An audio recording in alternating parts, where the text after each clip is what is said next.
នៅទស្សនវិជ្ជាបន្តបន្ទាប់ដែលមានដូចតទៅបាទសូមជម្រាបជូនបាទ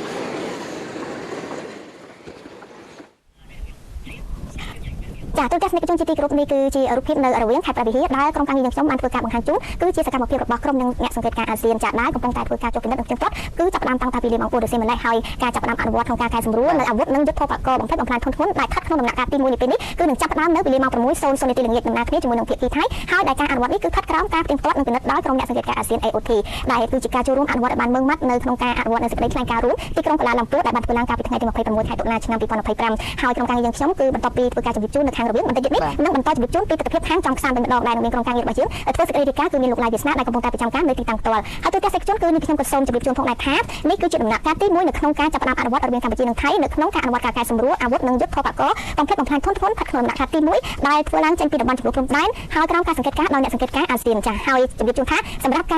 រធ្វើឡើងនៅការកែសម្រួលអាវុធនិងយុទ្ធភពកជានិមិត្តរូបនោះគឺបានធ្វើឡើងកាលពីថ្ងៃយប់ថ្ងៃទី26ចាខែតុលាកន្លងទៅហើយតម្លៃនេះគឺជាដំណាក់កាលទី1ហើយដំណាក់កាលជានិមិត្តរូបគឺយើងបានធ្វើរួចហើយតាំងពីយប់ថ្ងៃទី26ខែតុលាមកម្លេះបាទអរគុណទូរទស្សនិកជនជាទីគោរពបន្តិចនេះក្រុមការងាររបស់យើងនឹងធ្វើការបង្ហាញជូនរូបភាពជាបន្តទៀតអំពីក្រុមអ្នកសង្កេតការណ៍ហើយអ្វីដែលសំខាន់ទៅទៀតនោះគឺយើងបានឃើញហើយអំពីក្រុមអ្នកសង្កេតការណ៍អាស៊ានដែលហៅថា AOT នោះគឺគាត់បានចុះក្រុមប្រព័ន្ធគឺបានចុះទៅធ្វើការពិនិត្យនិងផ្ទៀងផ្ទាត់មុននឹងពេលដល់ម៉ោង 6 ល្ងាចដែលភាគីទាំងខាងកម្ពុជានិងប្រទេសថៃនោះគឺនឹងធ្វើការសម្របសម្រួលនិងដកអាវុធធនធ្ងន់ក៏ដូចជាយើងអាចនិយាយថាយុទ្ធភពធនធ្ងន់ដែលចូលទៅកាន់ទីតាំងដើមវិញបាទឥឡូវនេះយើងបន្តទៅកាន់រូបភាពចេញពីជាន់ខ្សែវិញម្ដងចាលោកនាងកញ្ញាគឺបានទស្សនាហើយនេះជាទស្សនវិជ្ជាដែលក្រុមការងារយើងខ្ញុំបានធ្វើការបង្ហាញជូនជាសកម្មភាពរបស់ក្រុមអ្នកសង្កេតការណ៍ចាអាស៊ាន AOT ដែលធ្វើការចុះពិនិត្យនិងផ្ទៀងផ្ទាត់នៅអាវុធនិងយុទ្ធភពកចាប្រភេទបំផ្លិចបំផ្លាញធនធ្ងន់ដែលស្ថិតក្នុងដំណាក់កាលទី1ចេញពីតាមបណ្ដោយជម្លោះព្រំដែនដែលស្ថិតក្រោមការសង្កេតការណ៍របស់ក្រុមអ្នកសង្កេតការណ៍អាស៊ាន AOT រូបភាពនេះគឺតាំងពីវេលាម៉ោង 4 រសៀលមកដល់ទស្សនិកជនដែលក្រុមការងាររបស់យើងធ្វើការផលិតជូនទុកដើម្បីបង្ហាញជូនទស្សនិកជនថានេះគឺជាការអនុវត្តយ៉ាងម៉ឺងម៉ាត់និងពេញលេញរបស់កម្ពុជានៅក្នុងស្មារតីធ្វើយ៉ាងម៉េចគឺយើងអនុវត្តឲ្យមានប្រសិទ្ធភាពទៅលើស្មារតីសេចក្តីថ្លែងការណ៍រួមទីក្រុងកូឡាឡាំពូនៃប្រទេសម៉ាឡេស៊ី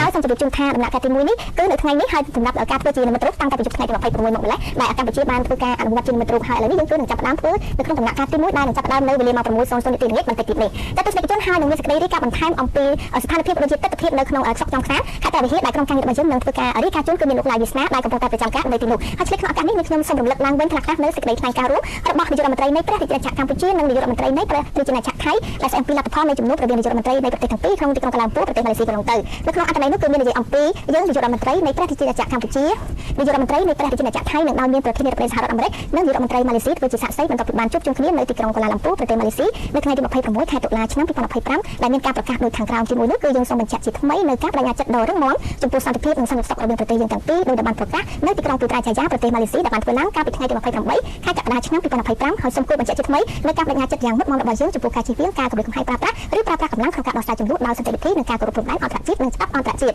ិតែទស្សនិកជនដែលសារតែក្នុងការងាររបស់យើងបានជួយដំណឹងមកថាគឺក្រុមអ្នករាយការណ៍របស់យើងគឺបានត្រៀមរួចរាល់ហើយក្នុងការផ្ដល់ជូនសេចក្តីរាយការណ៍ដូចនេះសូមជួបជាមួយនឹងលោកឡាយវាសនាដូចតទ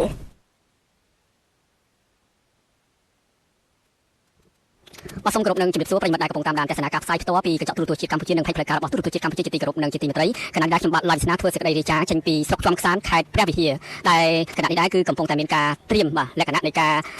ត្រៀមនៅការដកបាទក៏ជាការសម្រួលនៅយុទ្ធភពកនិងអាវុធធនធ្ងន់ចេញពីទីតាំងចំនួនរវាងកម្ពុជាថៃនៅតំបន់ព្រំដែនដែលនៅក្នុងដែរមានការជួយចូលរួមពីអ្នកអង្គកា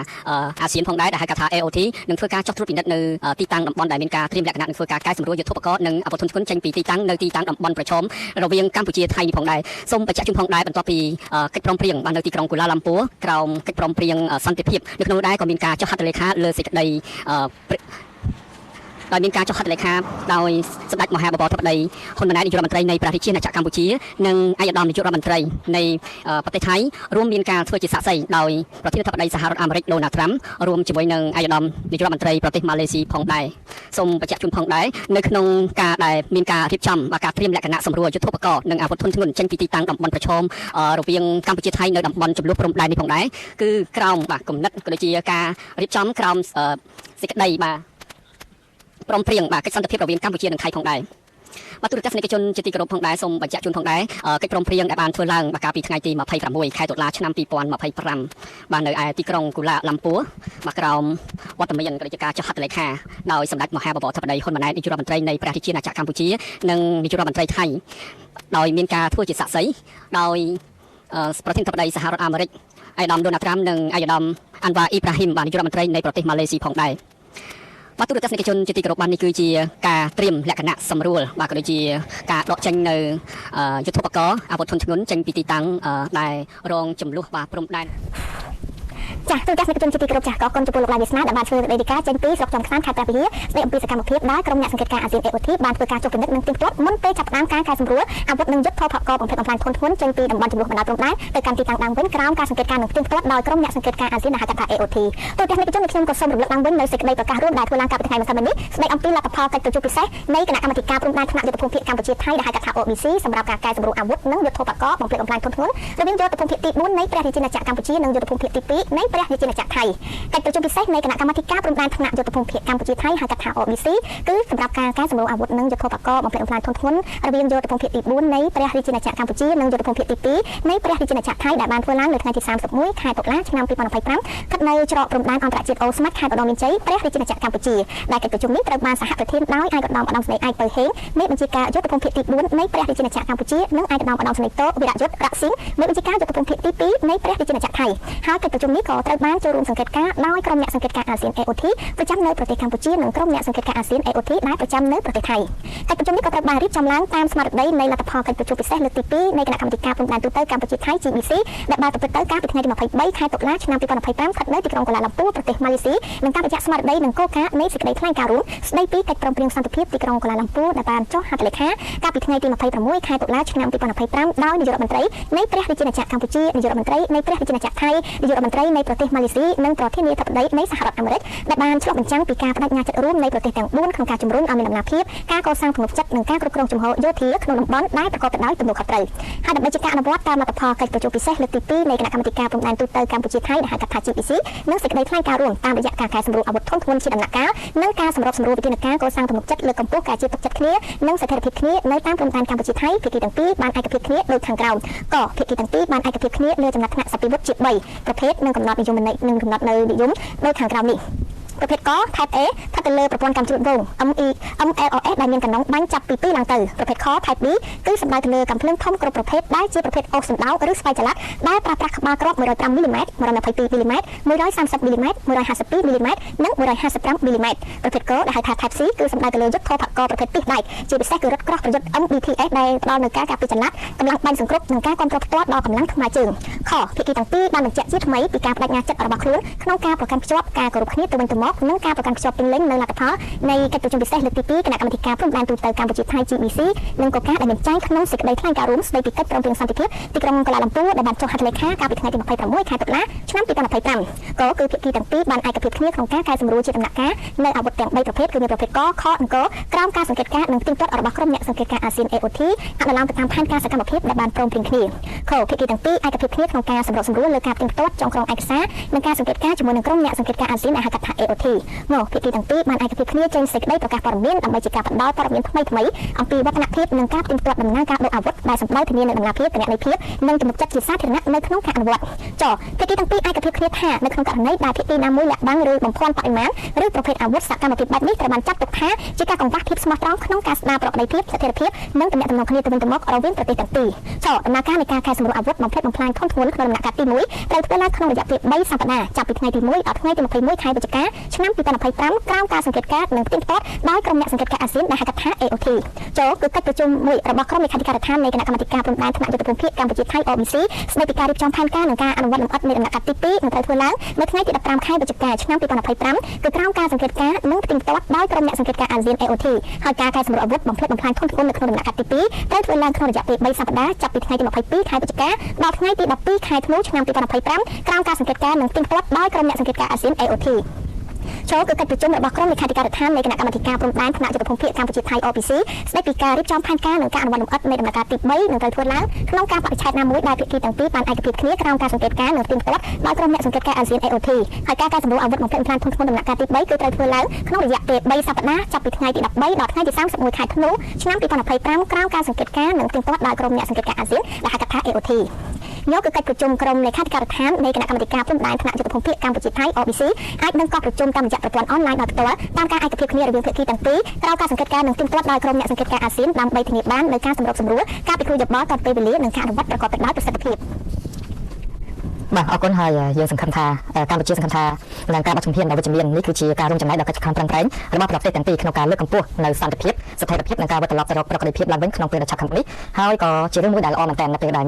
មានការសម្របសម្រួលឡើងវិញហើយអ្វីដែលសំខាន់ទៅទៀតនោះគឺយើងបានសង្កេតឃើញអំពីកិច្ចខំប្រឹងប្រែងរបស់ក្រុមអ្នកសង្កេតការណ៍មិនថាតែនៅក្នុងខាងកម្ពុជារបស់ខាងកម្ពុជាទេគឺខាងប្រទេសថៃក៏មានការខំប្រឹងប្រែងដូចគ្នាដែរបាទខ្ញុំក៏សូមជម្រាបជូនអំពីសេចក្តីថ្លែងការណ៍រួមរបស់នាយករដ្ឋមន្ត្រីនៃប្រជាជាតិកម្ពុជានិងនាយករដ្ឋមន្ត្រីនៃប្រជាជាតិថៃស្ដីអំពីលទ្ធផលនៃជំនួបរវាងនាយករដ្ឋមន្ត្រីទាំងពីរនៅក្នុងទីក្រុងកូឡាឡាំពួរនៃប្រទេសម៉ាឡេស៊ីយើងជានាយករដ្ឋមន្ត្រីនៃប្រជាជាតិកម្ពុជានាយករដ្ឋមន្ត្រីនៃប្រជាជាតិថៃនិងដោយមានប្រធានាធិបតីអាមេរិកនិងនាយករដ្ឋមន្ត្រីម៉ាឡេស៊ីធ្វើជាសាក្សីបន្ទាប់ពីបានជួបប្រជុំគ្នានៅក្នុងទីក្រុងកូឡាឡាំពួរប្រទេសម៉ាឡេស៊ីនៅថ្ងៃទី26ខែតុលា2025សូមប្រកាសដោយខាងក្រោមនេះ1យើងសូមបញ្ជាក់ជាថ្មីនៅការបដិញ្ញាចិត្តដ៏រឹងមាំចំពោះសន្តិភាពនិងសន្តិសុខរវាងប្រទេសយើងទាំងពីរដោយបានប្រកាសនៅក្នុងទីក្រុងពូត្រៃចាយ៉ាប្រទេសម៉ាឡេស៊ីពីថ្ងៃទី28ខែកក្កដា2025ហើយសូមគូសបញ្ជាក់ជាថ្មីនៅការបដិញ្ញាចិត្តយ៉ាងមុតមមរបស់យើងចំពោះការជៀសវាងការគំរាមកំហែងប្រើប្រាស់កម្លាំងការដោះស្រាយចំនួនដោយសន្តិវិធីនិងការគោរពព្រំដែនអន្តរជាតិនិងច្បាប់អន្តរជាតិដើម្បីលើកកម្ពស់សន្តិភាពសន្តិសុខស្ថិរភាពនិងវិបុលភាពនៅក្នុងតំបន់ដោយឈើលើមូលដ្ឋាននិងការគោរពឯករាជ្យអធិបតេយ្យសមភាពបូរណភាពទឹកដីនិងអត្តសញ្ញាណជាតិទៅវិញទៅមករវាងប្រទេសទាំងពីរយើងសូមបញ្ជាក់ជាថ្មីនៅការបដិញ្ញាចិត្តយ៉ាងមុតមាំក្នុងការគោរពនិងអនុវត្តកិច្ចព្រមព្រៀងដែលភាគីទាំងពីរសម្រេចបានក្នុងកិច្ចប្រជុំគណៈកម្មាធិការព្រំដែនទូទៅ3យើងបានចុះហត្ថលេខាលើលក្ខខណ្ឌយោងស្តីពីការបង្កើតក្រុមអ្នកសង្កេតការណ៍អាស៊ាន AOT ដែលមានសមាជិកជាបុគ្គលិកមកពីរដ្ឋសមាជិកអាស៊ាននិងមានគោលបំណងធានាការអនុវត្តបទឈប់បាញ់ឲ្យបានពេញលេញនិងមានប្រសិទ្ធភាពយើងសូមអំពាវនាវដល់រដ្ឋសមាជិកអាស៊ានឲ្យផ្ដល់ការគាំទ្រសមស្របដើម្បីធានាថា AOT អាចសម្រេចគោលបំណងរបស់ខ្លួនបានដោយជោគជ័យ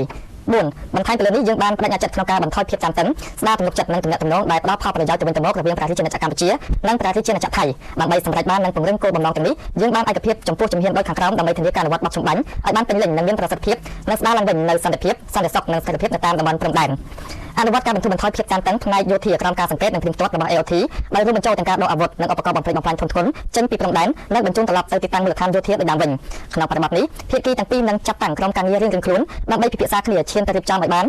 ននៅផែនការសកម្មភាពជាក់ស្ដែងនិងជាជំហានដែលត្រូវអនុវត្តក្រោម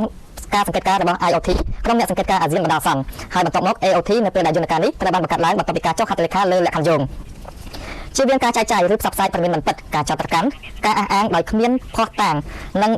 វោហារសាស្ត្រដែលបង្កគ្រោះថ្នាក់ទាំងតាមបណ្ដាញផ្លូវការរបស់រដ្ឋាភិបាលឬវេទិកាក្រៅផ្លូវការដើម្បីបន្ថយភាពតានតឹងកាត់បន្ថយសតិអារម្មណ៍អវិជ្ជមានរបស់សាធារណជននិងលើកកម្ពស់បរិយាកាសអំណោយផលដល់ការសន្ទនាដោយសន្តិវិធីឯកភាពលើការអនុវត្តដោយគ្មានបង្អែបង្អង់និងយ៉ាងពេញលេញនៅវិធានការកសាងទំនុកចិត្តដើម្បីស្ដារនិងរក្សាទំនុកចិត្តការជឿទុកចិត្តគ្នាទៅវិញទៅមកនិងសន្តិភាពតាមបណ្ដាព្រំដែនហើយដោះស្រាយទំនាស់ដោយសន្តិវិធីក្នុងស្មារតីជាអ្នកចិត្តខែល្អមិត្តភាពនិងសាមគ្គីភាពព្រមទាំងធ្វើការឆ្ពោះទៅរកការស្ដារទំនាក់ទំនងការទូតរវាងប្រទេសទាំងពីរឡើងវិញសម្រាប់សម្រួលនៃការអនុវត្តការបោះសម្អាតមាននៅតំបន់ព្រំដែនដោយបានព្រមព្រៀងគ្នាដោយគណៈកម្មាធិការព្រំដែនទូទៅដោយមិនប៉ះពាល់ដល់ការវាស់វែងនិងខណ្ឌសេនាព្រំដែនគោករវាងប្រទេសទាំងពីរសម្រាប់ការពារជីវិតជនស៊ីវិលនិងរួមចំណែកដល់ការអភិវឌ្ឍសេដ្ឋកិច្ចសង្គមបញ្ជាក់ឡើងវិញនូវការបដិញ្ញាចិត្តរបស់យើងក្នុងការដោះស្រាយបញ្ហាទំនាស់ព្រំដែននិងខណ្ឌសេនាព្រំដែនតាមសន្តិវិធី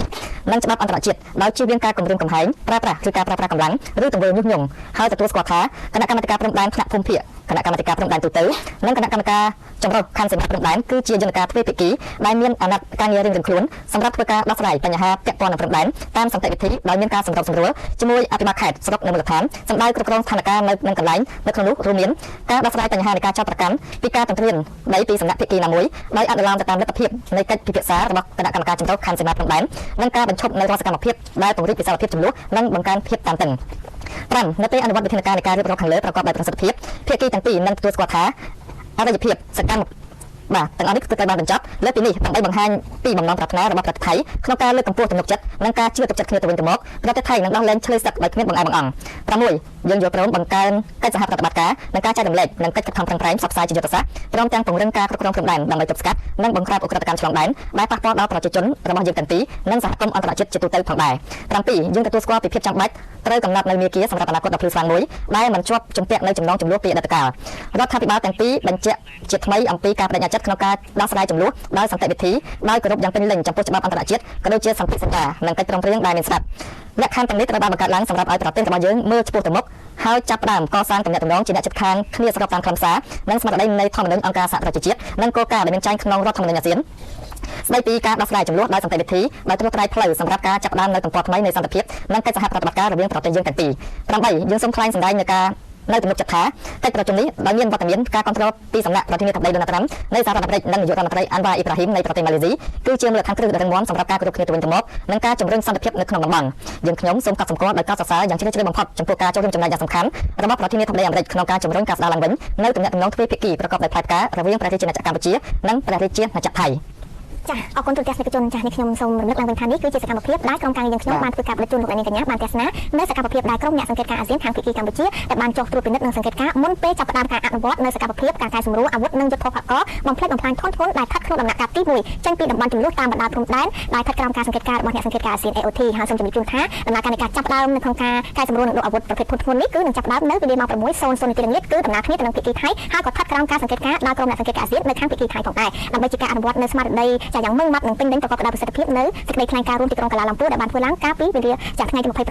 តុលាឆ្នាំ2025ក្នុងទីនេះដែលសឹកតែជាព្រឹត្តិការណ៍ប្រវត្តិសាស្ត្រហើយក៏ធ្វើឲ្យកម្ពុជាប្រជាជនយើងដែលបានទន្ទឹងរង់ចាំនិងចង់បាននូវសុខសន្តិភាពទូទាំងអ្នកជនជាទីគោរពនេះខ្ញុំសូមអនុញ្ញាតជម្រាបជូនឡើងវិញនៅសេចក្តីប្រកាសព័ត៌មានស្តីពីលទ្ធផលនៃពិធីចុះហត្ថលេខាលើសេចក្តីថ្លែងការណ៍រួមដោយនាយករដ្ឋមន្ត្រីនៃព្រះរាជាណាចក្រកម្ពុជានិងនាយករដ្ឋមន្ត្រីនៃព្រះរាជាណាចក្រថៃថ្ងៃទី26 ខែតុលាឆ្នាំ2025ទីក្រុងកាឡាឡាំពូប្រទេសម៉ាឡេស៊ីនៅថ្ងៃទី26 ខែតុលាឆ្នាំ2025តបតាមការអញ្ជើញរបស់ឯកឧត្តមដាតុស្រីអាន់វ៉ាអ៊ីប្រាហ៊ីមនាយករដ្ឋមន្ត្រីម៉ាឡេស៊ីនិងជាប្រធានអាស៊ានឆ្នាំ2025សម្ដេចមហាបវរធិបតីហ៊ុនម៉ាណែតនាយករដ្ឋមន្ត្រីនៃព្រះរាជាណាចក្រកម្ពុជារួមជាមួយនឹងឯកឧត្តមអនុទានច័ន្ទវីរកុលនាយករដ្ឋមន្ត្រីនៃព្រះរាជាណាចក្រថៃបានអញ្ជើញចូលរួមក្នុងពិធីចុះហត្ថលេខាលើសេចក្តីថ្លែងការណ៍រួមទីក្រុងកូឡាឡាំពូរវាងព្រះរាជាណាចក្រកម្ពុជានិងព្រះរាជាណាចក្រថៃនៅទីក្រុងកូឡាឡាំពូប្រទេសម៉ាឡេស៊ីហើយពិធីនេះក៏មានការចូលរួមធ្វើជាសាក្សីពីឯកឧត្តមដូណាល់ជាត្រាំប្រធានាធិបតីសហរដ្ឋអាមេរិកនិងឯកឧត្តមដាតុសេរីអាន់វ៉ាអ៊ីប្រាហ៊ីមថ្ងៃនេះគឺត្រូវបានកត់ត្រាជាព្រឹត្តិការណ៍ប្រវត្តិសាស្ត្រដ៏មានសារៈសំខាន់ជាសាររង្វាន់សម្រាប់កម្ពុជានិងថៃដែលបានបញ្ជាក់ឡើងវិញនូវការជឿជាក់រួមគ្នានៃប្រទេសយើងទាំងពីរថាសន្តិភាពនៅតែអាចមានដរាបណាប្រជាជាតិនានាមានសេចក្តីក្លាហាននិងសុភមង្គលឆៃក្នុងការបន្តស្វែងរកសន្តិភាពជាមួយគ្នា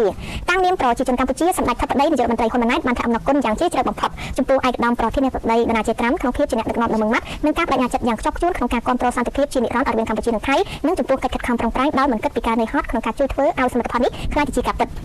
សម្ដេចធិបតីនាយករដ្ឋមន្ត្រីក៏បានថ្លែងអំណរគុណយ៉ាងស្មោះស្ម័គ្រដល់ឯកឧត្តមនាយករដ្ឋមន្ត្រីអាន់វ៉ាអ៊ីប្រាហ៊ីមចំពោះការគ្រប់គ្រងដ៏ឥតងាយដេរនិងការសម្របសម្រួលរបស់ឯកឧត្តមក្នុងដំណើរការស្វែងរកសន្តិភាពនេះរហូតដល់ទីបញ្ចប់ប្រកបដោយជោគជ័យសម្ដេចធិបតីក៏បានថ្លែងអំណរគុណចំពោះថ្នាក់ដឹកនាំអាស៊ានចិននិងប្រទេសដៃគូនានាដែលបានគ្រប់គ្រងបទឈប់បាញ់តាំងតែពីដើមរៀងមក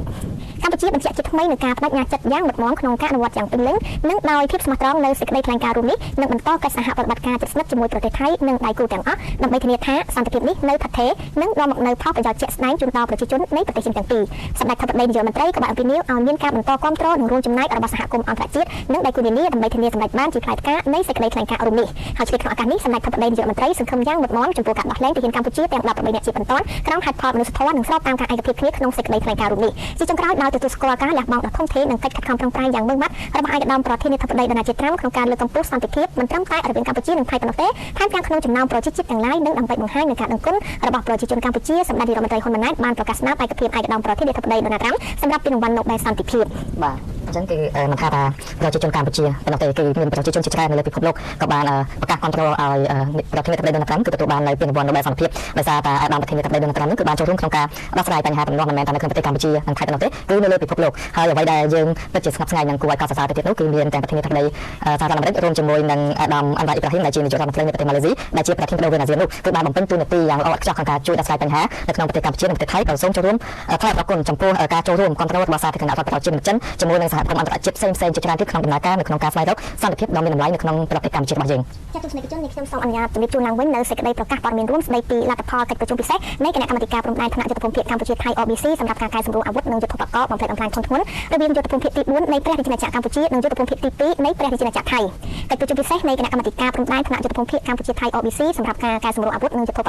ិបំផ្លិចបំផ្លាញធនធានរវាងយុទ្ធភូមិភាគទី4នៃព្រះរាជាណាចក្រកម្ពុជានិងយុទ្ធភូមិភាគទី2នៃព្រះរាជាណាចក្រថៃត្រូវបានធ្វើឡើងនៅថ្ងៃទី31 ខែតុលាឆ្នាំ2025ស្ថិតនៅច្រកព្រំដែនអន្តរជាតិអូស្មិតខេត្តរមីជ័យព្រះរាជាណាចក្រកម្ពុជាដែលកិច្ចប្រជុំនេះត្រូវបានសហប្រធានដោយឯកឧត្តមឧត្តមសេនីយ៍អាយពៅហេងមេបញ្ជាការយុទ្ធភូមិភាគទី4នៃព្រះរាជាណាចក្រកម្ពុជានិងឯកឧត្តមឧត្តមសេនីយ៍តូវីរយុទ្ធរៈស៊ីងមេបញ្ជាការយុទ្ធភូមិភាគទី2នៃព្រះរាជាណាចក្រថៃហើយកិច្ចប្រជុំនេះត្រូវបានចូលរួមសង្កេតការណ៍ដោយក្រុមអ្នកសង្កេតការណ៍អាស៊ាន AOT ប្រចាំនៅប្រទេសកម្ពុជានិងក្រុមអ្នកសង្កេតការណ៍អាស៊ាន AOT ប្រចាំនៅប្រទេសថៃកិច្ចប្រជុំនេះត្រូវបានរៀបចំឡើងតាមស្មារតីនៃលទ្ធផលកិច្ចប្រជុំពិសេសលើកទី2នៃគណៈកម្មាធិការព្រំដែនទូតទៅកម្ពុជាថៃ GBC ដែលបានប្រព្រឹត្តនៅថ្ងៃទី23 ខែតុលាឆ្នាំ 2025នៅទីក្រុងកូឡាឡាំពួរប្រទេសម៉ាឡេស៊ីនិងតាមរយៈស្មារតីនិងគោលការណ៍នៃសេចក្តីថ្លែងការណ៍រួមស្តីពីកិច្ចព្រមព្រៀងសន្តិភាពទីក្រុងកូឡាឡាំពួរដែលបានចុះហត្ថលេខាកាលពីថ្ងៃទី26ខែតុលាឆ្នាំ2025ដោយនាយករដ្ឋមន្ត្រីនៃព្រះរាជាណាចក្រកម្ពុជានាយករដ្ឋមន្ត្រីនៃព្រះរាជាណាចក្រថៃនាយករដ្ឋមន្ត្រីនៃប្រទេសម៉ាឡេស៊ីនិងប្រធានាធិបតីនៃសហរដ្ឋអាមេរិកដែលបានឆ្លុះបញ្ចាំងពីការបដិញ្ញាចិត្តរួមនៃប្រទេសទាំង4ក្នុងការជំរុញឲ្យមានដំណាភាពការកសាងទំនុកចិត្តនិងការគ្រប់គ្រងជំហរយោធាក្នុងតំបន់ដែលប្រកបទៅដោយទំនួលខុសត្រូវដើម្បីអនុវត្តតាមលទ្ធផលកិច្ចប្រជុំពិសេសលើកទី2នៃគណៈកម្មាធិការព្រំដែនទូតទៅកម្ពុជាថៃ GBC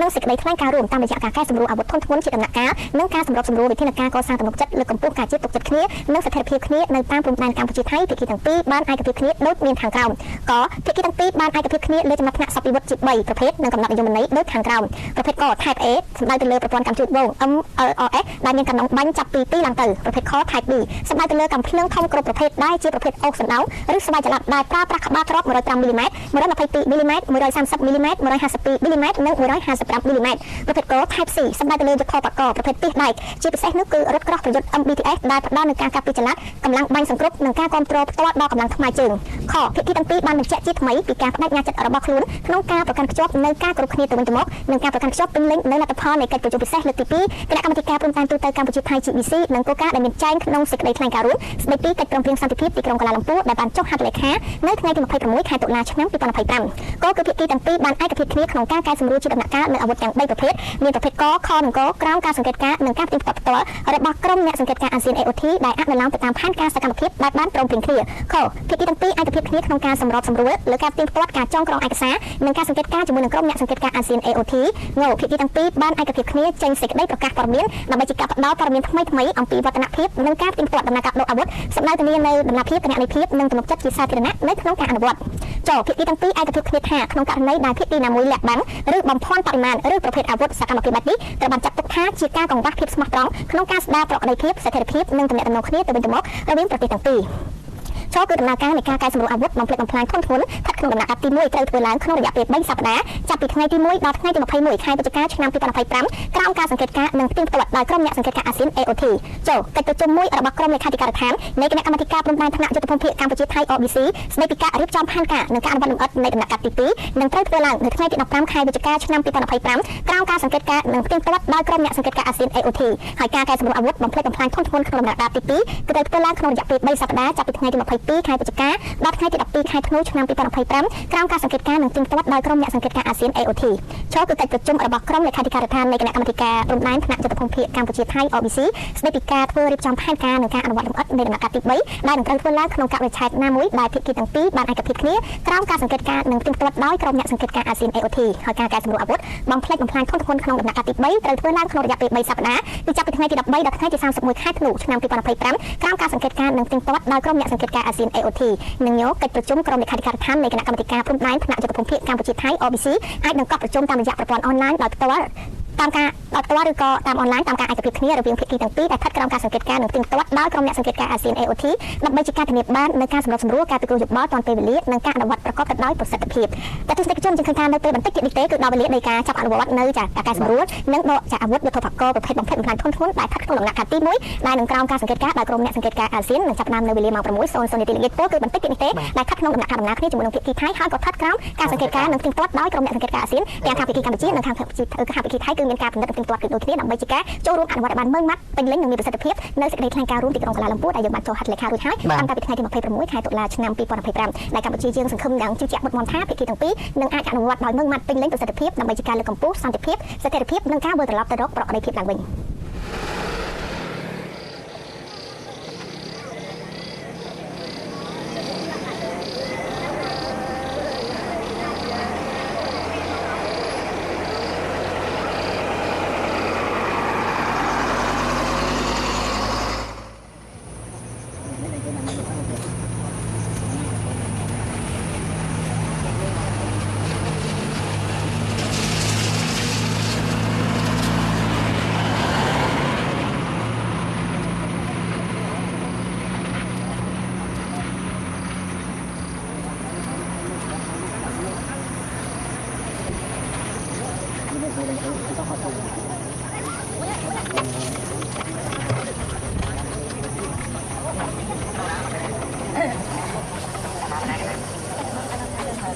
ញទៅទីតាំងទីជួបទៅតែទីដកតាមការយើងយើងគាត់បានយ៉ាងយ៉ាង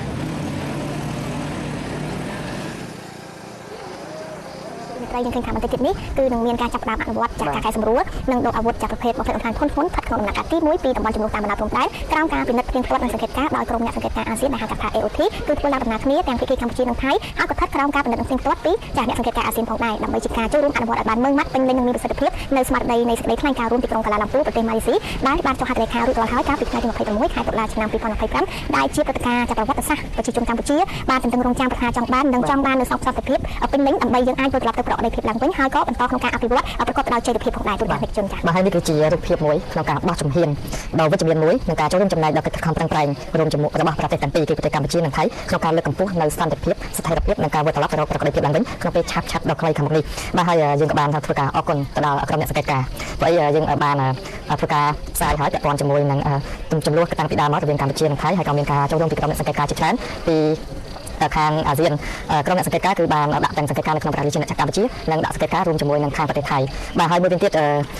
ក្រុមអ្នកសង្កេតការណ៍ទាំងអស់នេះគឺនៅពេលនេះគឺកំពុងតែស្ថិតនៅឯព្រំដែនរវាងប្រទេសកម្ពុជានិងប្រទេសថៃគឺនៅខាងប្រទេសកម្ពុជានោះគឺនៅឯខាងខេត្តព្រះវិហារបាទហើយវេលាម៉ោងថ្ងៃនេះគឺម៉ោង 6:02 នាទីហើយនៅពេលបន្តិចទៀតនេះក៏នឹងមានការធ្វើការចាប់ផ្ដើមអនុវត្តបាននៅការកែសម្រួលអាវុធនិងយុទ្ធសាស្ត្របំផ្លិចបំផ្លាញធនធានរវាងយោធាយុទ្ធភូមិភាគ 4 នៃព្រះរាជាណាចក្រកម្ពុជានិងយុទ្ធភូមិភាគ 2 នៃព្រះរាជាណាចក្រថៃក្រោមការសង្កេតការណ៍ក្រុមអ្នកសង្កេតការណ៍ AOT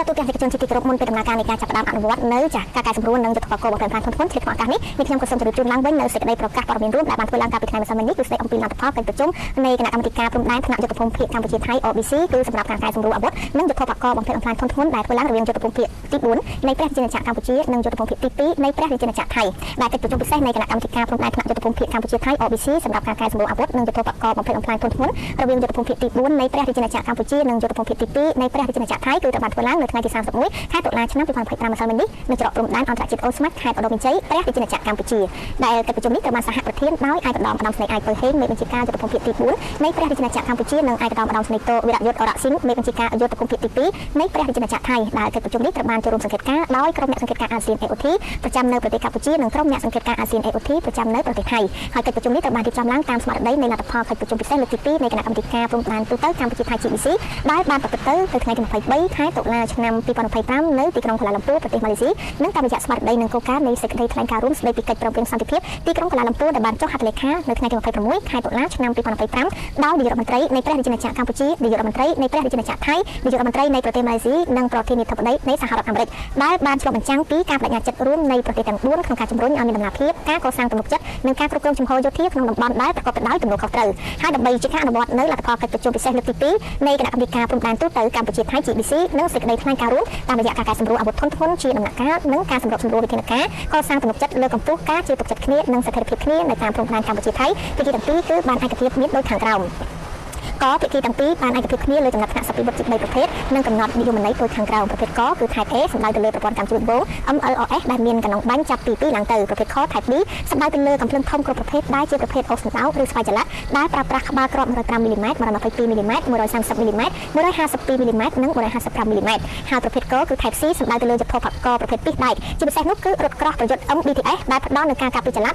កម្លាំងបាញ់សង្គ្រប់និងការគ្រប់គ្រងផ្ទាល់ដល់កម្លាំងថ្មើរជើងខភាគីទាំងពីរបានបញ្ជាក់ជាថ្មីពីការបដិញ្ញាចិត្តរបស់ខ្លួនក្នុងការប្រកាន់ខ្ជាប់នៅការគ្រប់គ្នាទៅវិញទៅមកនឹងការប្រកាន់ខ្ជាប់ពេញលេញនៅលទ្ធផលនៃកិច្ចប្រជុំពិសេសលើកទី 2 គណៈកម្មាធិការព្រំដែនទូទៅកម្ពុជាថៃ GBC និងគោលការណ៍ដែលមានចែងក្នុងសេចក្តីថ្លែងការណ៍រួមស្តីពីកិច្ចព្រមព្រៀងសន្តិភាពទីក្រុងកូឡាឡាំពូដែលបានចុះហត្ថលេខានៅថ្ងៃទី 26 ខែតុលាឆ្នាំ2025ក៏ភាគីទាំងពីរបានឯកភាពគ្នាក្នុងការកែសម្រួលជាដំណាក់កាលនៅអាវុធទាំង3ប្រភេទ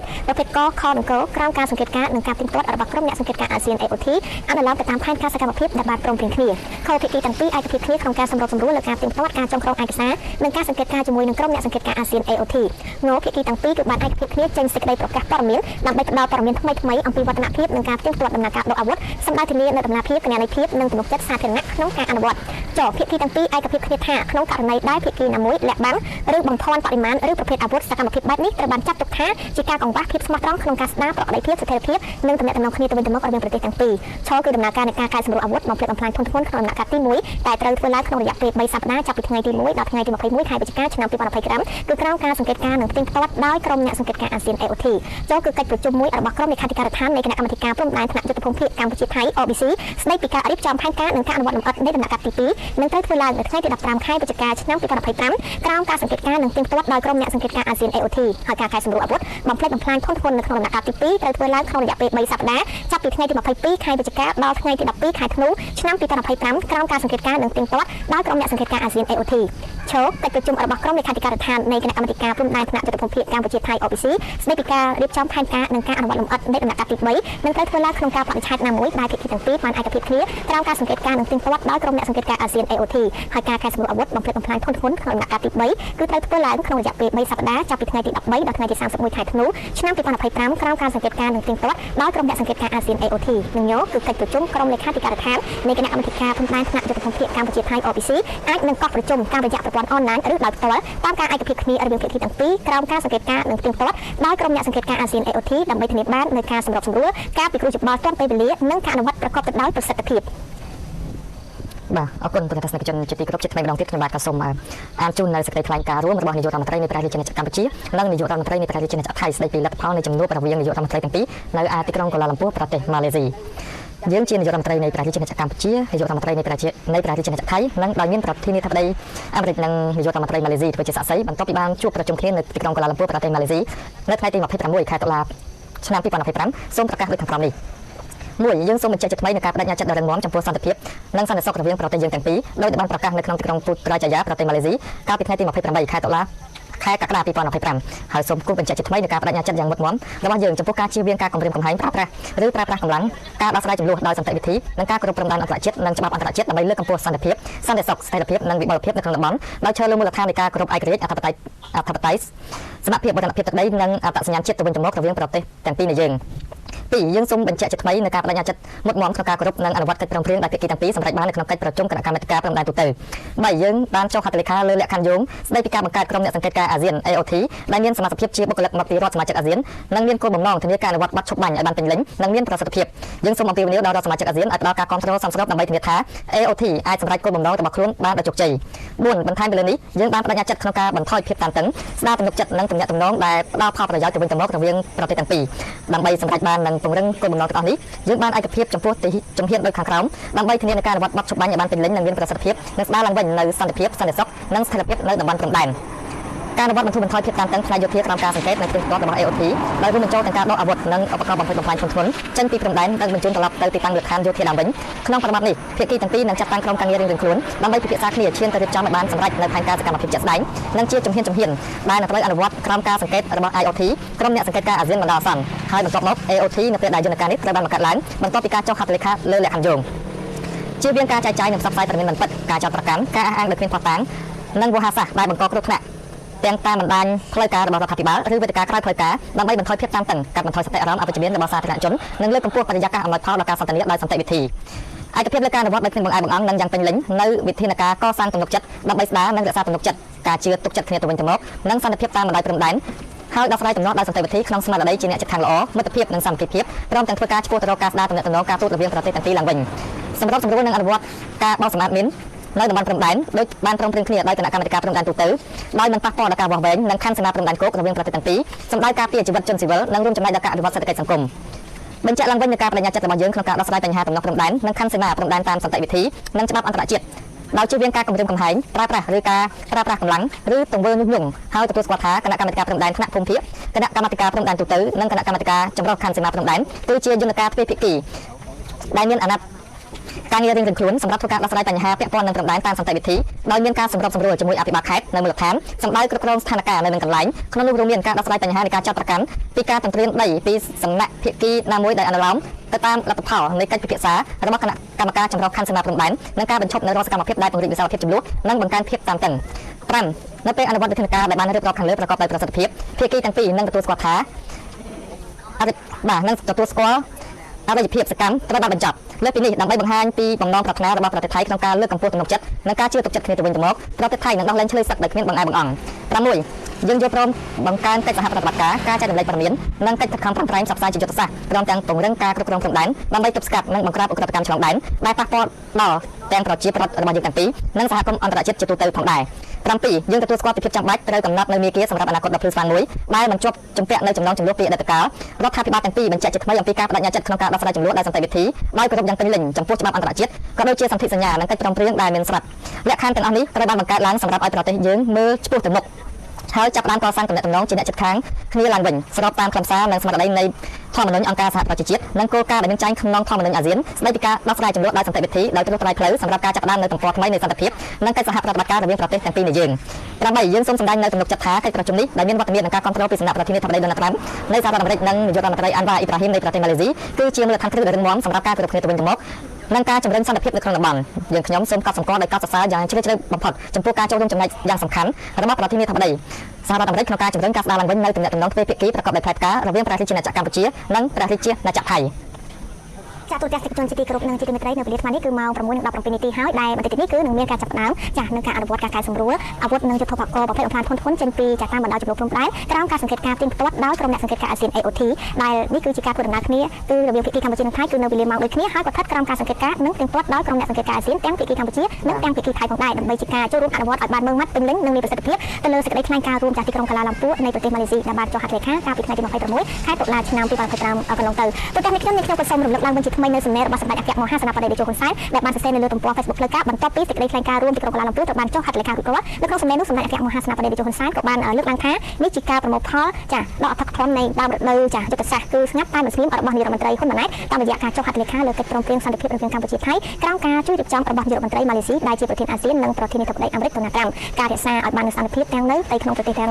ងជាមួយនឹងប្រទេសជិតខាងគឺជាអត្ថប្រយោជន៍កម្ពុជារបស់យើងចានេះគឺជាខ្លឹមសារដ៏មានសារៈសំខាន់និងមានអត្ថន័យរបស់សម្ដេចអគ្គមហាសេនាបតីតេជោហ៊ុនសែនដែលបានលើកឡើងថានេះគឺជាការប្រមូលផលដើមរដូវនៃយុទ្ធសាស្ត្រស្ងាត់តែមិនស្ងៀមរបស់ចាសម្ដេចធិបតីចាពិតណាស់ទូទាំងប្រជាជនយុទ្ធសាស្ត្រស្ងាត់តែមិនស្ងៀមរបស់សម្ដេចធិបតីពិតជាទទួលបានផ្លែផ្កាមែនគឺថាក្រោមការអត់ធ្មត់និងការអនុវត្តស្វែងរកគ្រប់វិធីទាំងរាជរដ្ឋាភិបាលទាំងចាគ្រប់ក្រសួងពាក់ព័ន្ធដែលជាស្នាធិការគឺបានទូតដៃគ្នាក្នុងការចារៀបរាប់គ្រប់វិធីគឺការអនុវត្តតាមច្បាប់អន្តរជាតិគឺដោះស្រាយដោយសន្តិវិធីដោយមិនមានការប្រើប្រាស់អាវុធនោះឡើយហើយនេះក៏ជាផ្លែផ្កាមួយដែលប្រជាពលរដ្ឋកម្ពុជានិងប្រជាពលរដ្ឋទូទាំងពិភពលោកមានការគ្រប់គ្រងយ៉ាងពេញទំហឹងដោយសារតែកម្ពុជាជាប្រទេសនិងជាប្រជាជនមួយដែលស្រឡាញ់សុខសន្តិភាពតាំងតែពីដើមរៀងមកដូច្នេះហើយកម្ពុជានឹងអនុវត្តឲ្យបាននៅស្មារតីគោរពតាមច្បាប់អន្តរជាតិដើម្បីជាការដោះស្រាយបញ្ហាចំនួនដោយសន្តិវិធីទូទាំងស្នេហ៍ជនជាទីគោរពនេះខ្ញុំក៏សូមជម្រាបជូនថាបន្ទាប់ពីមានសេចក្តីថ្លែងការណ៍រួមក៏មានចាញ៉ាត់គ្រប់គ្រងចេញពីបណ្ដាប្រទេសបរទេសចាជាច្រើនដែលបានចូលរួមក្នុងការចាចូលរួមអបអរសាទរចំពោះនៅសេចក្តីថ្លែងការណ៍រួមនៅថ្ងៃនេះខ្ញុំក៏សូមលើកឡើងនៅសេចក្តីថ្លែងការណ៍ចំពោះការអបអរសាទររបស់ប្រទេសជប៉ុនសិនចាគឺជាសេចក្តីថ្លែងការណ៍របស់ឯកឧត្តម Mochichi Toshimitsu រដ្ឋមន្ត្រីការបរទេសជប៉ុនស្ដីពីការចុះហត្ថលេខាលើសេចក្តីថ្លែងការណ៍រួមទាក់ទងចំនួនព្រំដែនរវាងកម្ពុជានិងថៃដែលប្រទេសជប៉ុនសូមស្វាគមន៍ចំពោះការចុះហត្ថលេខាលើសេចក្តីថ្លែងការណ៍រួមទាក់ទងទៅនឹងចំនួនព្រំដែនដោយ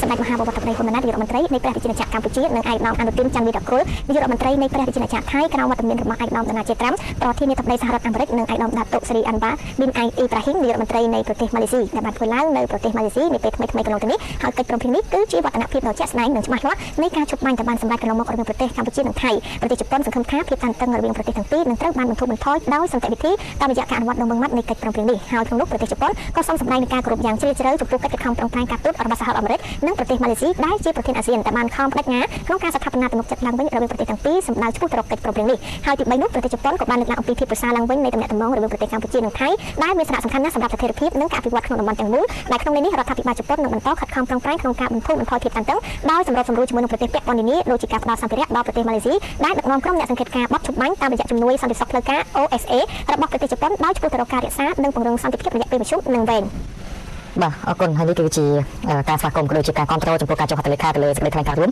រវាងចំនួនកម្ពុជានិងថៃហើយមួយវិញទៀតយើងក៏បានមើលឃើញហើយអំពីញត្តិគ្រប់គ្រងផ្សេងៗនៅក្នុងប្រទេសជាណាចក្រកម្ពុជារបស់យើងវិញម្ដងបាទបើយើងកន្លែងទៅមើលរដ្ឋសភាក៏បានចេញនៅញត្តិគ្រប់គ្រងនៅសេចក្តីថ្លែងការណ៍រួមស្តីពីកិច្ចព្រមព្រៀងនៅសន្តិភាពកូឡាឡាំពួរបាទរដ្ឋសភានៃ ព្រះរាជាណាចក្រកម្ពុជាដែលជាតំណាងរបស់ប្រជាពលរដ្ឋគ្រប់រូបគឺបានតាមដានយ៉ាងយកចិត្តទុកដាក់ចំពោះដំណើរការចរចាសន្តិភាពរវាងព្រះរាជាណាចក្រកម្ពុជានិងព្រះរាជាណាចក្រថៃរហូតបានឈានទៅដល់ការចុះហត្ថលេខាលើសេចក្តីថ្លែងការណ៍រួមស្តីពីកិច្ចព្រមព្រៀងសន្តិភាពកូឡាឡាំពួរនៅថ្ងៃទី26 តុលាឆ្នាំ2025នៅក្នុងទីក្រុងកូឡាឡាំពួរប្រទេសម៉ាឡេស៊ីហើយនេះគឺជាជំហានដ៏វិជ្ជមាននិងសំខាន់បំផុតដើម្បីឈានទៅរកប្រកបភាពនៃទំនាក់ទំនងរវាងប្រជាជាតិទាំងពីរនិងប្រែក្លាយតំបន់ព្រំដែនមានចំនួនទៅជាតំបន់សន្តិភាពមិត្តភាពសហប្រតិបត្តិការនិងអភិវឌ្ឍរួមរដ្ឋាភិបាលកម្ពុជាសូមចូលរួមអបអរសាទរនិងវិនិច្ឆ័យខ្ពស់ចំពោះរដ្ឋាភិបាលនៃប្រទេសទាំងពីរក្រោមការដឹកនាំរបស់សម្ដេចមហាបវរធិបតីហ៊ុនម៉ាណែតនិងអាដាមអនុទីនចន្ទរកុលនាយករដ្ឋមន្ត្រីនៃព្រះរាជាណាចក្រថៃនិងទូនាទីស្នូលរបស់អាដាមអាន់វ៉ាអ៊ីប្រាហ៊ីមនាយករដ្ឋមន្ត្រីម៉ាឡេស៊ីនិងជាប្រធានប្រវេណអាស៊ានជាពិសេសទូនាទីមិនអាចខ្វះបានរបស់អាដាមដូណាល់ត្រាំប្រធានាធិបតីអាមេរិកទន្ទឹមនឹងនេះរដ្ឋសភាក៏សូមថ្លែងអំណរគុណចំពោះការចូលរួមគ្រប់គ្រងរបស់សាធារណរដ្ឋប្រជាមានិតចិននិងសហគមន៍អន្តរជាតិក្នុងដំណើរការសន្តិភាពដ៏មានតម្លៃមួយនេះរដ្ឋសភាកម្ពុជាសូមសង្កត់ធ្ងន់ជាថ្មីម្ដងទៀតថាសន្តិភាពគឺជាទ្រព្យដ៏ពិសិដ្ឋមិនអាចកាត់ថ្លៃបានដែលជាបំណងប្រាថ្នាតែមួយគត់របស់ប្រជាពលរដ្ឋគ្រប់រូបនិងជាមូលដ្ឋានគ្រឹះនៃការអភិវឌ្ឍសេដ្ឋកិច្ចសង្គមដែលយើងទាំងអស់គ្នាចាំបាច់ចូលរួមការពារថែរក្សាឲ្យបានគង់វង្សកម្ពុជានិងថៃជាអ្នកជិតខាងអចិន្ត្រៃយ៍ដែលចាំបាច់ខិតខំប្រឹងប្រែងរួមគ្នាធ្វើយ៉ាងណារក្សាឲ្យបាននូវសុខសន្តិភាពស្ថិរភាពសុខដុមរមនានិងការអភិវឌ្ឍរួមដោយចូលលើមូលដ្ឋាននៃការគោរពគ្នាទៅវិញទៅមកនិងការឲ្យតម្លៃគ្នាយោគយល់គ្នាការជឿទុកចិត្តគ្នាដើម្បីផលប្រយោជន៍រួមដោយផ្អែកលើស្មារតីអ្នកជិតខាងល្អតាមរយៈការប្រកាន់ខ្ជាប់នូវវប្បធម៌សន្តិនិកការទូតនិងការគោរពច្បាប់អន្តរជាតិរដ្ឋសភានៃព្រះរាជាណាចក្រកម្ពុជាសូមអំពាវនាវឲ្យមានការបន្តគាំទ្រនិងចូលរួមចំណែករបស់សហរដ្ឋអាមេរិកក៏ដូចជាសហគមន៍អន្តរជាតិនិងដៃគូនានាដើម្បីធានាបាននៅផ្លែផ្កានៃសេចក្តីថ្លែងការណ៍រួមមួយនេះលោកមន្ត្រីហើយនៅក៏មានការដកស្រង់នៅប្រសាសន៍របស់ឯកឧត្តម Marco Rubio រដ្ឋមន្ត្រីការបរទេសសហរដ្ឋអាមេរិកនៅថ្ងៃទី27 ខែតុលាឆ្នាំ2025កន្លងទៅនេះស្ដីអំពីការចុះហត្ថលេខាសេចក្តីថ្លែងការណ៍រួមរបស់នាយករដ្ឋមន្ត្រីនៃព្រះរាជាណាចក្រកម្ពុជានិងនាយករដ្ឋមន្ត្រីនៃព្រះរាជាណាចក្រថៃស្ដីអំពីលទ្ធផលនៃជំនួបរវាងនាយករដ្ឋមន្ត្រីនៃប្រទេសទាំងពីរនៅក្នុងទីក្រុងកាឡាំពួរនិងប្រទេសម៉ាឡេស៊ីផងដែរហើយដែលថ្មីៗកន្លងទៅនេះក៏បន្តមានការចូលរួមអបអរសាទរក៏ដូចជាស្ដីថ្លែងការណ៍ពីការិយាល័យការបរទេសអាល្លឺម៉ង់ទាក់ទងទៅនឹងកិច្ចព្រមព្រៀងជុំបាញ់បន្តរវាងប្រទេសថៃនិងកម្ពុជាក្នុងកិច្ចប្រជុំកំពូលអាស៊ាននៅទីក្រុងកាឡាំពួរដែលជាជំហានដ៏សំខាន់មួយគឺឆ្ពោះទៅរកសន្តិភាពនិងស្ថិរភាពក្នុងតំបន់យើងគឺមានការលើកទឹកចិត្តឲ្យភាគីទាំងពីរបន្តកិច្ចសន្ទនានិងកិច្ចសហប្រតិបត្តិការព្រមទាំងការបាក់ព្រំដែនឡើងវិញនិងបន្តទំនាក់ទំនងពាណិជ្ជកម្មឡើងវិញផងដែរចាហើយដល់យើងក៏មានបន្តទៀតដោយសារតែមានសហគមន៍អន្តរជាតិក៏ដូចជាបណ្ដាប្រទេសនានានៅលើពិភពលោកគឺបានបន្តចូលរួមអបអរសាទរនិងគាំទ្រនៅសេចក្តីថ្លែងការណ៍រួមនៅទីក្រុងកាឡាំពួររវាងកម្ពុជានិងថៃក្នុងនោះគឺមានសេចក្តីថ្លែងការណ៍របស់ក្រសួងអឺរ៉ុបនិងការបរទេសបារាំងគឺក្នុងនោះកម្ពុជាថៃបានចុះហត្ថលេខាលើសេចក្តីថ្លែងការណ៍សន្តិភាពទីក្រុងកាឡាំពួរដែលសេចក្តីថ្លែងការណ៍របស់ក្រសួងអឺរ៉ុបនិងការបរទេសបារាំងនេះគឺធ្វើឡើងថ្ងៃទី27 ខែតុលាឆ្នាំ2025ប្រទេសបារាំងមានការវិតម្លៃខ្ពស់ចំពោះការចុះហត្ថលេខាកាលពីថ្ងៃទី26 ខែតុលាឆ្នាំ2025ពោលគឺក្នុងឱកាសនៃកិច្ចប្រជុំកំពូលអាស៊ានលើកទី47នៅទីក្រុងកាឡាំពួរលើសេចក្តីថ្លែងការណ៍សន្តិភាពរវាងប្រទេសកម្ពុជានិងថៃដោយមានវត្តមានប្រទេសម៉ាឡេស៊ីដែលជាប្រធានអាស៊ាននិងសហរដ្ឋអាមេរិកហើយសេចក្តីថ្លែងការណ៍រួមនេះគឺអនុញ្ញាតឲ្យប្រទេសកម្ពុជានិងប្រទេសថៃដោះស្រាយជម្លោះព្រំដែនដោយសន្តិវិធីដែលមានភាពចាំបាច់សម្រាប់ស្ថិរភាពក្នុងតំបន់ប្រទេសបារាំងមានតម្លៃខ្ពស់ជាពិសេសចំពោះការចុះហត្ថលេខាលើលក្ខខណ្ឌយោងសម្រាប់ក្រុមអ្នកសង្កេតការណ៍អាស៊ានដែលនឹងអនុញ្ញាតឲ្យពន្លឿនការដាក់ពង្រាយនៅតាមមូលដ្ឋានការបដិញ្ញាចិត្តរបស់ភាគីទាំងពីរក្នុងការដកអាវុធធំធ្ងន់ចេញពីព្រំដែនហើយការបន្តដោះលែងក៏ដូចជាការប្រកាសរបស់ប្រទេសថៃស្តីពីការដោះលែងទាហានកម្ពុជាដែលប្រទេសថៃកំពុងឃុំខ្លួនដោយមានទំនាក់ទំនងជាមួយនឹងដៃគូអាស៊ាននិងសហរដ្ឋអាមេរិកប្រទេសបារាំងនឹងតាមដានដោយយកចិត្តទុកដាក់ចំពោះការអនុវត្តជាក់ស្ដែងនៃការបដិញ្ញាចិត្តទាំងនេះក៏ដូចជាការបន្តការដោះស្រាយជម្លោះព្រំដែនរវាងភាគីទាំងពីរតាមរយៈការសន្ទនានិងការគោរពច្បាប់អន្តរជាតិចា៎ខ្ញុំឃើញថាគឺមានបណ្ដាប្រទេសជាច្រើនហើយបន្តទៀតមានខ្ញុំក៏សូមចារំលឹកឡើងវិញនៅចាការលើកឡើងពីប្រសាសន៍របស់លោកស្រីចា Yeti Cooper អំពីរដ្ឋមន្ត្រីការបរទេសចក្រភពអង់គ្លេសដែលបានមានសំណេរថាខ្ញុំស្វាគមន៍ចំពោះកិច្ចព្រមព្រៀងសន្តិភាពរវាងកម្ពុជាថៃដែលការអនុវត្តនៅកិច្ចព្រមព្រៀងនេះនឹងមានសារៈសំខាន់សម្រាប់ស្ថិរភាពក្នុងតំបន់ហើយខ្ញុំសូមការសរសើរចំពោះភាពជាអ្នកដឹកនាំរបស់លោកនាយករដ្ឋមន្ត្រីអាន់វ៉ាក្នុងនាមជាប្រធានអាស៊ាននិងកិច្ចខិតខំប្រឹងប្រែងរបស់លោកប្រធានាធិបតីត្រាំក្នុងការសម្រេចបាននូវជំហាននេះហើយសន្តិភាពតាមរយៈភាពជាដៃគូចានេះក៏ជាប្រសាសន៍គាំទ្រមួយដែរខាងចក្រភពអង់គ្លេសហើយបន្តទៀតក៏មានចាលើកឡើងអំពីលោកស្រីកាយ៉ាកាឡាស់ដែលលោកស្រីគឺជាអនុប្រធាននៃគណៈកម្មការអឺរ៉ុបគឺបានស្វាគមន៍ផងដែរចំពោះកិច្ចព្រមព្រៀងរវាងកម្ពុជានិងថៃលោកស្រីមានប្រសាសន៍ថាកិច្ចព្រមព្រៀងដែលប្រព្រឹត្តឡើងនៅថ្ងៃនេះគឺរវាងកម្ពុជានិងថៃគឺជាព្រឹត្តិការណ៍សំខាន់មួយសម្រាប់សន្តិភាពយើងខ្ញុំសូមការសរសើរដល់កិច្ចខិតខំប្រឹងប្រែងរបស់លោកប្រធានាធិបតីដូណាល់ត្រាំនិងប្រទេសម៉ាឡេស៊ីដែលជាប្រធានអាស៊ាននៅក្នុងការសម្រេចបាននូវកិច្ចព្រមព្រៀងមួយនេះសហភាពអឺរ៉ុបត្រៀមខ្លួនជាស្រេចក្នុងការគ្រប់គ្រងដល់ការអនុវត្តនេះដោយរួមទាំងការគ្រប់គ្រងដល់ការដោះលែងនៅតាមព្រំដែនផងដែរចាអញ្ចឹងយើងឃើញថាពិតណាស់គ្រាន់តែមានការចុះហត្ថលេខារួចរាល់លើសេចក្តីថ្លែងការណ៍រួមគឺបណ្ដាប្រទេសជាច្រើន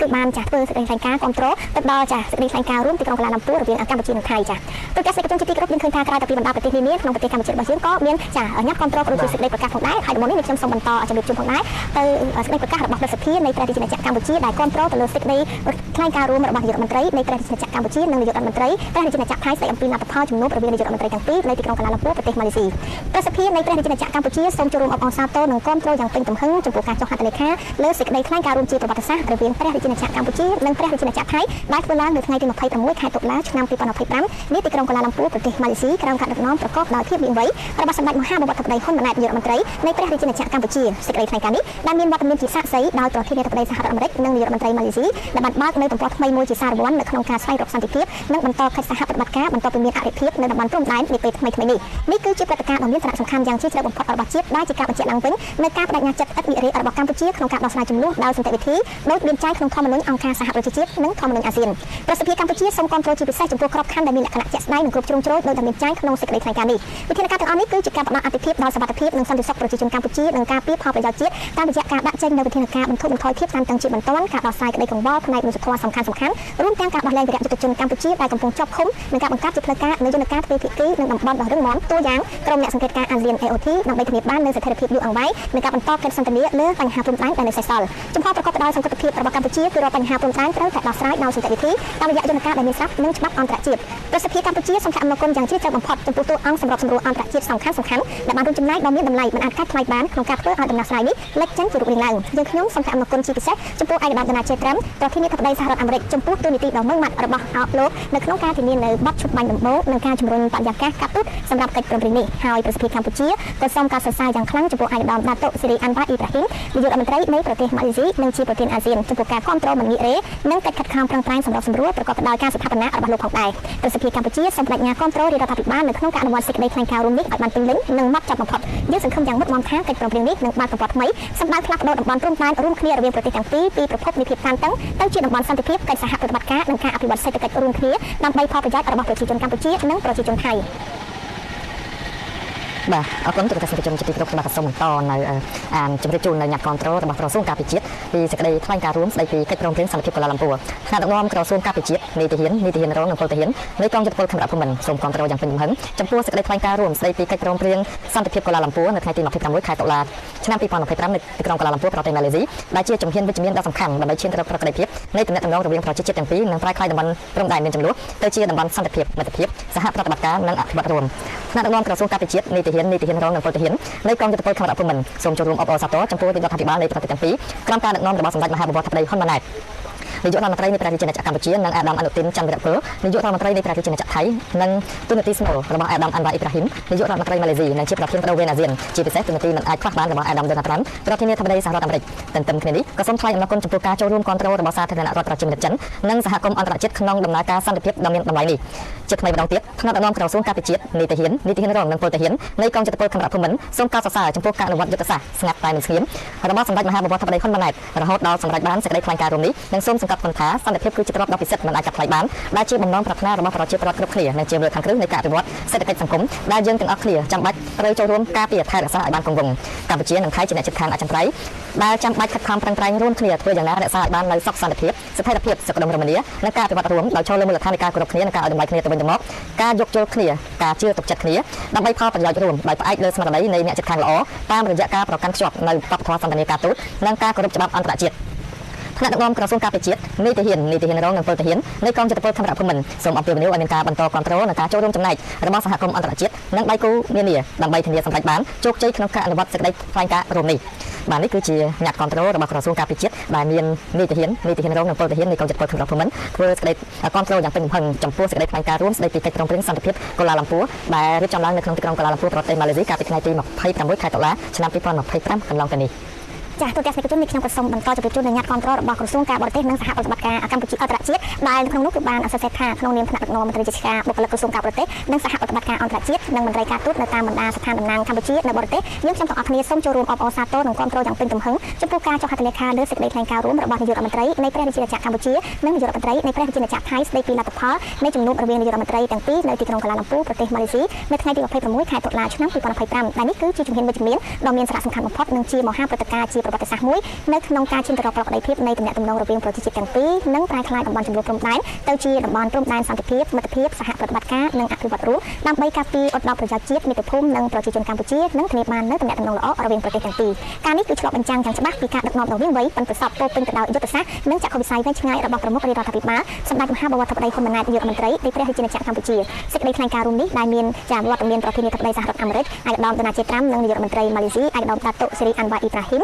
ជាសាកសីនោះគឺបានបើកទំព័រថ្មីមួយក្នុងការស្វែងរកសន្តិភាពនិងបន្តកិច្ចសហប្រតិបត្តិការបន្ទាប់ពីមានអភិភាពនៅតំបន់ព្រំដែននាពេលថ្មីៗនេះហើយព្រឹត្តិការណ៍ដ៏មហស្ចារ្យនេះពិតជាមានសារៈសំខាន់និងមានអត្ថន័យយ៉ាងជ្រាលជ្រៅបំផុតសម្រាប់ជាតិហើយក៏ជាការបញ្ជាក់ឡើងវិញនៅការបដិញ្ញាចិត្តទឹកនិរេរបស់កម្ពុជាក្នុងការដោះស្រាយចំនួនព្រំដែនប្រកបដោយសន្តិវិធីក៏ដូចដែលមានចែងក្នុងធម្មនុញ្ញអង្គការសហប្រជាជាតិនិងធម្មនុញ្ញអាស៊ានយើងខ្ញុំទាំងអស់គ្នាសូមថ្លែងអំណរគុណយ៉ាងជ្រាលជ្រៅបំផុតចំពោះតួអង្គសម្របសម្រួលអន្តរជាតិសំខាន់ៗដែលបានរួមចំណែកដ៏មានតម្លៃក្នុងការធ្វើឲ្យដំណោះស្រាយនេះស្ដែងចេញជារូបរាងឡើងនិងសូមថ្លែងអំណរគុណជាពិសេសចំពោះឯកឧត្តម Donald J. Trump ប្រធានាធិបតីសហរដ្ឋអាមេរិកចំពោះទូនីតិដ៏មានសារៈសំខាន់ក្នុងការជំរុញបរិយាកាសការទូតសម្រាប់សេចក្តីថ្លែងការណ៍រួមនេះហើយដូច្នេះយើងខ្ញុំទាំងអស់គ្នាក៏សូមកោតសរសើរនិងថ្លែងអំណរគុណយ៉ាងជ្រាលជ្រៅផងដែរចំពោះឯកឧត្តម Datuk Seri Anwar Ibrahim នាយករដ្ឋមន្ត្រីនៃប្រទេសម៉ាឡេស៊ីនិងជាប្រធានបដូវវេនអាស៊ានចំពោះការគ្រប់គ្រងដ៏ឥតងាករេនិងកិច្ចខិតខំប្រឹងប្រែងសម្រាប់សម្រួលដោយការស្ថាបនានិងស្មារតីទទួលខុសត្រូវខ្ពស់ទាំងនេះយើងខ្ញុំទាំងអស់គ្នាក៏សូមថ្លែងអំណរគុណដឹងគុណកោតសរសើរនិងវាតម្លៃខ្ពស់ចំពោះក្រសួងស្ថាប័នពាក់ព័ន្ធជាពិសេសនោះគឺចំពោះវីរភាពរបស់កងកម្លាំងប្រដាប់អាវុធគ្រប់ប្រភេទដែលកំពុងឈរជើងការពារបូរណភាពទឹកដីយ៉ាងអង់អាចក្លាហាននៅតាមបណ្ដាព្រំដែននិងសូមបដិញ្ញាគ្រប់គ្រងរដ្ឋាភិបាលកម្ពុជាក្នុងការអនុវត្តនៅសេចក្តីថ្លែងការណ៍រួមកិច្ចព្រមព្រៀងសន្តិភាពនេះឲ្យបានពេញលេញនិងម៉ត់ចត់ជាទីបំផុតចា៎នេះគឺជាសញ្ញាគ្រប់គ្រងរបស់ក្រសួងការបរទេសនិងសហប្រតិបត្តិការអន្តរជាតិកម្ពុជាបាទអរគុណខ្ញុំបាទក៏សូមបន្តនៅអ្នកគ្រប់គ្រងរបស់ទីស្តីការគណៈរដ្ឋមន្ត្រីនេះវិញគឺពាក់ព័ន្ធជាមួយនឹងសេចក្តីថ្លែងការណ៍រួមស្តីពីកិច្ចព្រមព្រៀងសន្តិភាពទីក្រុងកូឡាឡាំពូ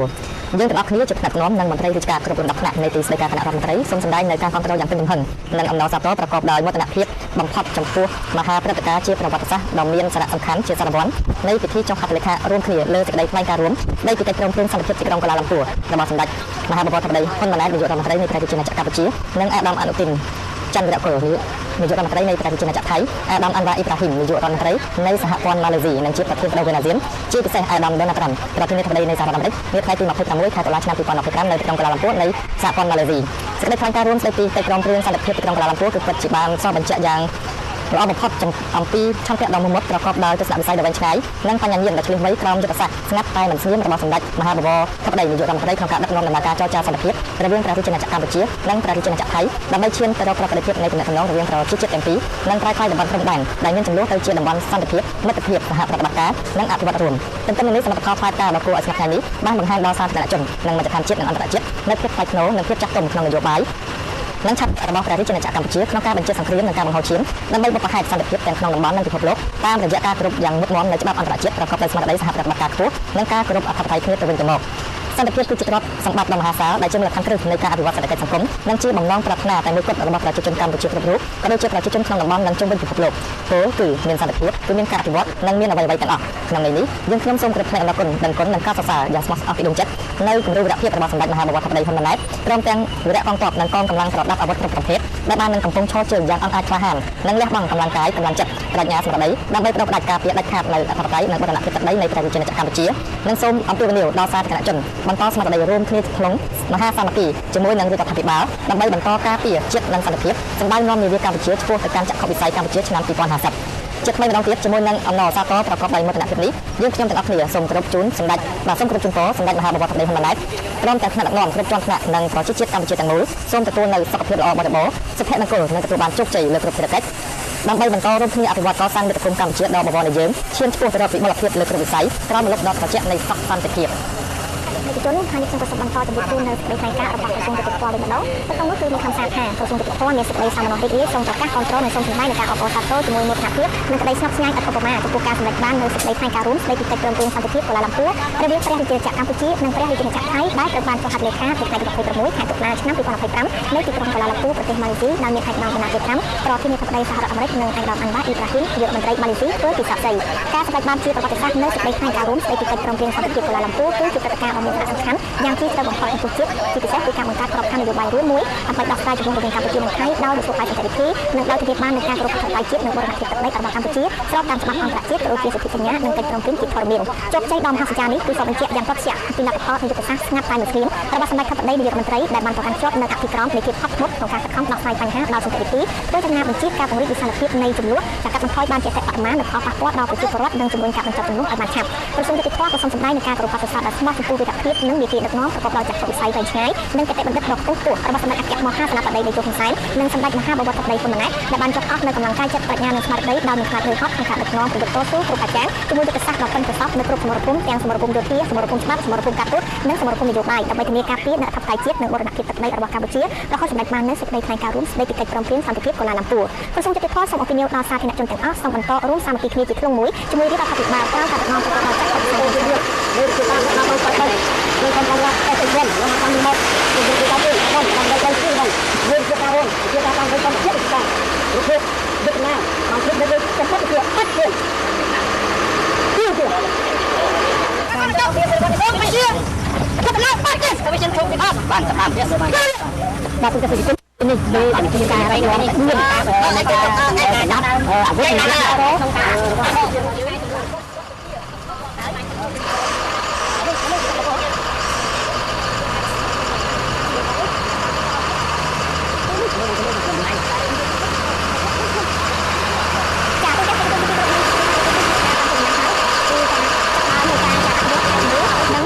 ប្រភេទអំណាចធ្ងន់តែនៅពេលនេះគឺបានចាប់បានជាដំណើរហើយចាទូទាំងនិកជនទៅឃើញថាទោះបីជានៅពេលនេះមានភ្លើងរលឹមក៏ប៉ុន្តែចាក្រុមការងារគឺនៅតែបន្តបំពេញចាកិច្ចការងារនេះឲ្យបានម៉ត់ចត់ចាគឺក្នុងស្មារតីចូលរួមអនុវត្តឲ្យបានម៉ឺងម៉ាត់ពេញលេញនឹងមានប្រសិទ្ធភាពនៅស្មារតីនៃផ្នែកការរួមចាទីក្រុងកាឡាឡាំពូនៃប្រទេសម៉ាឡេស៊ីគឺមានការចាធ្វើដំណើរជាបន្តហើយទូទាំងនិកជនគឺចេញពីតំបន់ចំនួនបណ្ដោយព្រំដែនទៅកាន់ទីតាំងដើមវិញហើយក្រោមការសង្កេតការណ៍របស់ចាហេតុនៃការអាស៊ាន AOT គឺកម្ពុជាបានអនុវត្តយ៉ាងម៉ត់ចត់ពេញលេញនិងដោយចាការអនុវត្តនៅស្មារតីសេចក្តីថ្លែងការណ៍រួមទីក្រុងកាឡាឡាំពូប្រទេសម៉ាឡេស៊ីដែលបានចុះហត្ថលេខាតាំងតែពីថ្ងៃទី26ខែតុលាឆ្នាំ2025ទូទាំងនិកជនសមត្ថកិច្ចថ្មីខាងនេះគឺជាដំណាក់កាលទី1នៃការកែសម្រួលអាវុធនិងយុទ្ធសាស្ត្រប្រភេទអំណាចធ្ងន់ដែលក្រោមការសង្កេតការណ៍របស់អ្នកសង្កេតការណ៍អាស៊ាន AOT ហើយការពីក្នុងយប់ថ្ងៃ26ខែតុលាឆ្នាំ2025គឺជាការអនុវត្តជានិមិត្តរូបនៃការកែសម្រួលចាអាវុធនិងយុទ្ធសាស្ត្រធ្ងន់ហើយនេះគឺជាដំណាក់កាលទី1ចាអញ្ចឹងគឺកម្ពុជាបានអនុវត្តយ៉ាងម៉ត់ចត់ម៉ឺងម៉ាត់និងពេញលេញហើយក៏សង្គមនឹងជឿជាក់ថាចាភាគីទាំងពីរគឺនឹងអនុវត្តបានម៉ត់ចត់ពេញលេញដើម្បីចាទទួលបានប្រសិទ្ធភាពហើយក៏ដើម្បីធានាបាននូវសន្តិភាពស្ថិរភាពនិងការវិលត្រឡប់ទៅប្រកបដោយភាពឡើងវិញបាទហើយនេះក៏ជាជំហានដ៏សំខាន់មួយផងដែរដើម្បីឈានទៅរកនៅទំនាក់ទំនងរវាងប្រជាជាតិទាំងពីរហើយក៏នឹងប្រែក្លាយតំបន់ព្រំដែនដែលមានចំនួនទៅជាតំបន់ដែលមានសន្តិភាពមិត្តភាពនិងសហប្រតិបត្តិការរួមជាមួយនឹងការអភិវឌ្ឍរួមគ្នារវាងប្រទេសកម្ពុជានិងប្រទេសថៃហើយនេះគឺជាជំហានជាបន្តទៀតនឹងធ្វើឲ្យកាន់តែល្អប្រសើរឡើងរវាងទំនាក់ទំនងរវាងប្រទេសកម្ពុជានិងប្រទេសថៃគឺកាន់តែល្អប្រសើរឡើងតាមរយៈសេចក្តីថ្លែងការណ៍រួមស្តីអំពីកិច្ចព្រមព្រៀងសន្តិភាពនៅឯទីក្រុងកាឡាឡាំពូប្រទេសម៉ាឡេស៊ីកាលពីថ្ងៃទី26ខែតុលាបាទខ្ញុំបានសូមបញ្ជាក់ជូនផងដែរថានេះគឺដោយដែលលោកស្តីកាន់ការបានជម្រាបជូនអញ្ចឹងនេះគឺជាជំហានទី1បាទដំណាក់កាលទី1ក្នុងការធ្វើការអនុវត្តការសម្រួលនៅយុទ្ធបកឬក៏អាវុធធនធ្ងន់ពីតំបន់ដែលមានចំនួនរវាងកម្ពុជានិងថៃទៅទីតាំងតាមវិញបាទ